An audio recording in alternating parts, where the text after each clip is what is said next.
Well, brethren, there's one great enemy that lives among us. It lives within each and every one of us, not just those people in front of me, those who are outside, but every one of us. Whether you are inside or outside the church, this enemy lives in every one of us, and that includes me.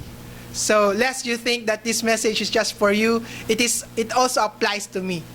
Because I know this problem affects every one of us. Now this enemy is very destructive. You know why? Because it could destroy relationships, it destroys your health, your potential of growth, your career, and even your spiritual life.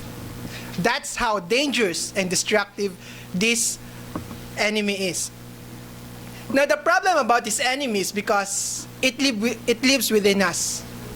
And it is, in most cases, it's not very obvious that it is starting to destroy our lives. It consumes us from within. And sometimes it takes other people to point it out to us. And even the Almighty to tell us that this is your problem. This is your enemy. This is something that's been bothering you for a long time, and you have not noticed it yet. That's how insidious, or that's how it's not really obvious this enemy is. Today, brethren, I want us, all of us, every single one of us in this room, and everyone, those who are listening to me, I want you to deeply engrave in your mind these 4 words. Pride is the enemy. Pride is the enemy. Brethren, I'm afraid that not all of us have truly realized how destructive pride is. You know what? Even just a little, I would say a little amount of pride that you let in your life to just live on in your life, and you just don't see the need to eradicate it completely, it will puff you up eventually. It will consume you until it brings out much more damage and even death in your life. Now, I want to point this one out, brethren. There's a lot, if you go to the Bible, there's a lot of passages that talks about pride. But I just want to quote this one very important verse. I think you have known this verse before, but it is very important for us to be reminded of this one. Let's go to Proverbs, the 16th chapter, Proverbs 16, verse 18. Proverbs 16, verse 18.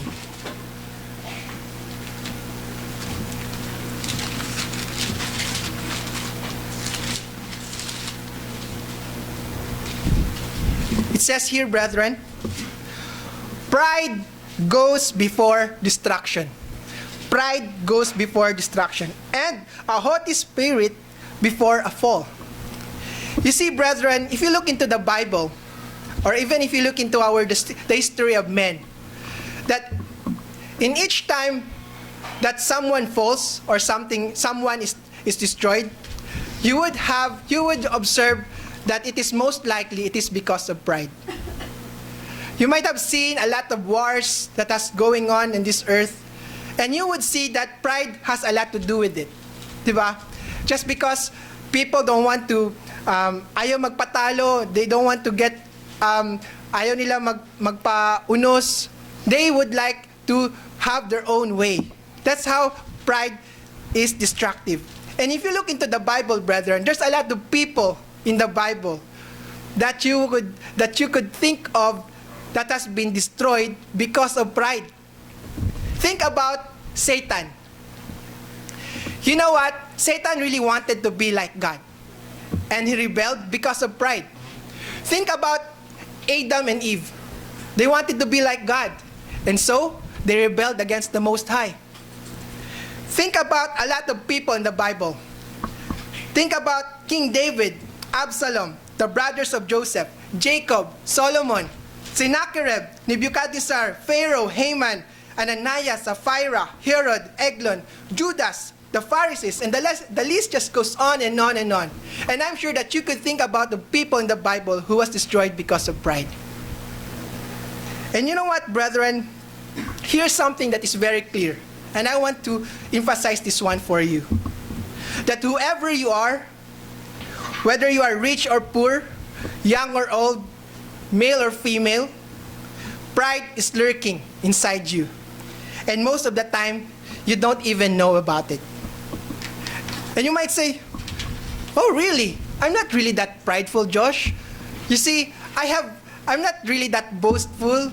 I would consider myself a humble person. Well, actually that's pride. And you know, brethren, think about the last time when you refused to forgive other people. Think about the last time when you refused to forgive other people. That's pride. When someone cuts you off in traffic, for us to do mga drivers, no? And you say all kinds of bad thing about the other. Ay, what is this other driver? He's not thinking. He's a fool. He's something like that and like this. And you excessively blow your horn. I would say, brethren, that's also pride. When you don't listen to the message, because perhaps one, you might already know what the speaker is saying. Two, you don't like what you are hearing. Or three, you just don't care. Now that's pride. When you refuse to other people's explanations because you have already made up your mind, that's pride. When in our conversation, you speak more than listening, that's pride. When in social media, whether it is Facebook, Instagram, Twitter, or whatever, when you could see your Facebook feed and it is filled with your selfies, that's pride. When you don't accept correction, when you think that you know everything. I remember one of my classmates saying, every time he has a low grade, my classmate, and then every time we try to teach him about this and that, you know what you will say about how he will respond to us? He would say, oh, alam ko yan. Ay, oo, alam ko yan. Ay, tama. Oo, nabasa ko yan eh. You know what? That's pride. When you refuse to accept correction, when you know in yourself that you really don't know, and you don't like to get corrected, that's pride. When you are vain about your physical appearance, that's pride. When you want the latest smartphone, and brand new clothes, brand new car, the biggest house when you don't really need a bigger house, when you don't even have the money anymore just to buy this and that just to impress other people, that's also pride. When you always brag about the famous and powerful people that you know, oh, alam mo, kilala ko yan. Nagtatrabaho sa mayor's office yan. Oh, yung kakilala ko yan, doktor yan dyan sa San Pedro. Or you say that, oh, kilala ko yan. May connection ako. That's also pride when you always brag about those people. When you promise something, okay, you promise, oh, ako bahala sa'yo. When you promise something and you fail to deliver just because you want to impress other people na kayang-kaya mong gawin yan, that's also pride. When you see yourself to be too good to do the lowly tasks, a manager na ako, trabaho ng janitor yan, ba't ko pupulutin yung mga basura dyan? Trabaho nila yan, I'm too good for that. Well, brethren, that's pride. And most definitely, brethren, when you think that you're humble, that's pride. Now, there's a lot of things that I could tell you, brethren, examples, and things that you have not really thought of. Yung hindi mo na inisip na, ay, pride pala yun. You know what? I'm really blessed to have my wife because she always remind me when I am very proudful. Halimbawa, yung nagda-drive ako, tapos someone cuts me off, I always, hindi na, nakakainis na yung driver niya, tapos ayaw mo magpapasok, and you don't like people cutting you off, and you really know that person really needs to go that lane. And she always tell me, Josh, pride yan. And I would say, ang hirap tanggapin, no? Pero that's really true. There's a lot of times when you really don't know unless someone tells you that's pride. And unless you read the Bible and you really think about what you are saying, what you are doing, it's really easy to miss pride. That's why, brethren, every time you think something, you are about to say something, and you are about to do something, you have to ask yourself, am I doing this because of pride? Am I saying this? Is my motivation here is that someone would look up upon me, that they would admire me, that they would focus on me? Is this what really I want? Because if yes, brethren, that's pride. Brethren, I hope that you are now seeing my point. I want us to constantly remind ourselves those 4 words. Pride is the enemy. It is very destructive that it destroys families, friendship, it destroys your career, and we have seen it before, it destroys churches. And sadly, brethren, it destroys your relationship with Yahweh, our Heavenly Father. Brethren, we need to realize that pride is almost always present in almost everything that we do. Sometimes, when we are still in the planning stage, you might think, oh, I want to do this, I want to do that, and you want people to admire me, I want to create a following, I want people to look up on me. Those things are pride. When we succeed, brethren, pride is also there. One person once said, and I read this one, and I would say this is true. He said, ego is the wicked sister of success. Ego is the wicked sister of success. You know why, brethren? Kasi it is very easy for us to get puffed up every time we accomplish something. Oh, look at me! I accomplished something. Ang galing-galing ko. Number 1 ako, number 2 ka lang. Akong mas magaling ako sa'yo. I'm holier than you. I'm more righteous than you. That is why it is very difficult to succeed without feeling proudful about yourself. And it is very easy for us to feel proud about it. And you know what, brethren? Pride is not only present when you succeed. It is also present when you fail.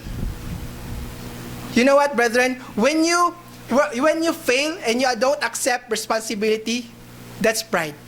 Alam mo, natalo lang ako kasi hindi magaling yung mga kasama ko, hindi magaling. I failed in my class kasi lagi na lang ganito, ganyan. Wala akong time, ganyan. If you don't accept responsibility in the face of failure, that's also pride. And when you don't accept your failings, you are saying, natalo lang ako kasi puyat ako, kasi ganito, ganyan. That's also pride. And every time, brethren, it is very important for us to overcome pride, we need to see ourselves the reality. You know what, brethren? We are actually nothing. There's nothing to boast about. Our worth should not be based on who we are, what we have accomplished, on our talent, on our skills, and our knowledge. No. Our worth should be based on how the Creator sees us. That's why, brethren, every time you feel like you are being boastful or prideful, you need to tell yourself, pride is the enemy. And most importantly, brethren, tell yourself, Genesis 3 verse 19. Genesis 3 verse 19. You tell yourself, Genesis 3 verse 19. What does Genesis 3 verse 19 tells us, brethren? For dust you are, and to dust you shall return. Have you ever thought about that, brethren? That no matter what you have accomplished in this life, no matter who you are, no matter how rich you have become, no matter how pogi or maganda ka, kahit ikaw pa ang Miss Universe Miss Universe, ikaw nanalo, ikaw na yung pinakagwapo, pinakamacho, lahat, ikaw nang the best, ikaw na. But in the final analysis, brethren, Genesis 3 verse 19. For dust you are, to dust you shall return. Have you ever thought about that, brethren, na kahit ano pa ang nagawa mo dito sa buhay, you are nothing but dust. And if you think about the vast universe, lahat, the stars, the galaxies, the sun, moon, and stars, everything, you would soon realize how insignificant you are. You are just a tiny dot in an endless nothingness. You're just a blimp in the universe. Wala. Kahit isipin mo, kahit yan si Bill Gates, kahit yan si Jeff Bezos, kahit yung the president of the United States, lahat yan sila. They are just a tiny dot in this, just a tiny speck in this vast universe. We have nothing to boast of. We have nothing to be proud of. And even your righteousness, brethren, the book of Isaiah says, your righteousness is nothing but filthy rags. Kahit ikaw pa yung pinakamabait sa buong mundo, ikaw yung pinaka-righteous, everything, your righteousness is nothing but filthy rag. That's why, brethren, we are nothing, but we are something or someone in the eyes of God. Let us stop, brethren, let us stop being proudful of our accomplishments, because our pride cannot save us. Only God, only the Almighty can save us. Pride is our enemy, and it will never be our friend. So let us set aside our pride, brethren. Don't let pride destroy you. Don't let pride destroy your relationship. Don't let pride destroy our church. Don't let pride destroy your relationship with the Almighty. Brethren, I want to leave you with this passage found in 1 Peter 5, verse 5 to 6, brethren. Let's go there. 1 Peter 5, verse 5 to 6, it says here, likewise, you younger people, submit yourselves to your elders. Now, lest you think that this is just for the young people. No. Peter continued, yes, all of you to be submissive to one another. And you know what, brethren? It is very difficult for us to be submissive. That's why he says here, and be clothed with humility. Be clothed with humility. Why? Because God resists the proud, but gives grace to the humble. You want to receive more grace? You want to receive more favor from God? This is the answer. You need to be humble. And here's the conclusion of the Apostle Peter, brethren. Therefore, humble yourselves under the mighty hand of God, that He may exalt you in due time. Friends, brethren, ladies and gentlemen, let us not forget, pride is the enemy.